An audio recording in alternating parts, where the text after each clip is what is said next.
mare, so for today, gagawa naman tayo ng wonton dumplings with sweet chili garlic. Gagamit tayo dito ng half kilo na ground pork. Sasamahan natin ito ng chopped shiitake mushroom.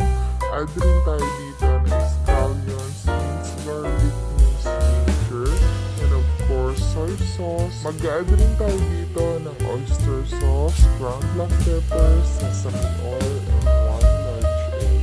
Kung gusto nyo mga mare ng mas malasa, pwede rin naman yun mag-add dito ng seasoning, pero optional.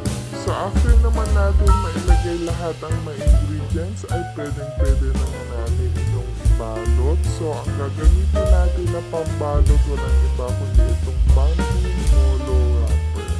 Maganda kasi itong mga mare dahil wala siyang aftertaste at maganda ang pagkagawa. Manipis lang pero maganda yung quality ng wrapper na ito. Available po ang wrapper na yan sa mga grocery store, wala po yan sa palengke. So ganito pala yung pagbalot ko sa ating dumplings.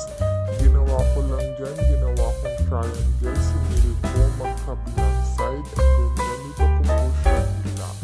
Medyo nahirapan kami ng kapatid ko, kaya yung unang mga dumplings namin ay iba-iba yung shape, pero okay naman ang naging resulta. So after namin mabalot lahat yung dumplings, nagpainit lang kami ng tubig, and then nilagay namin isa-isa itong dumplings.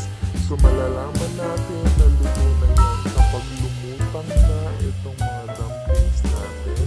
Inabot ito ng 3 to 5 minutes, kaya lutong-luto talaga ito. So para naman sa sauce nito mga mare, in a bowl, mag-add lang tayo dito ng soy sauce, vinegar, garlic, ginger, sesame oil. Mag-add rin tayo dito ng brown sugar, cilantro, scallions, dumpling broth, and of course, ang ating napakasarap na chili garlic sauce. Napakasarap talaga ng sauce na to mga mare. Kahit anong dumpling pa yan ay pwede itong gamitin. And para pala sa ating chili garlic sauce mga mare, chili, garlic, and oil, and oyster sauce, brown sugar lang ang nilagay ko dyan.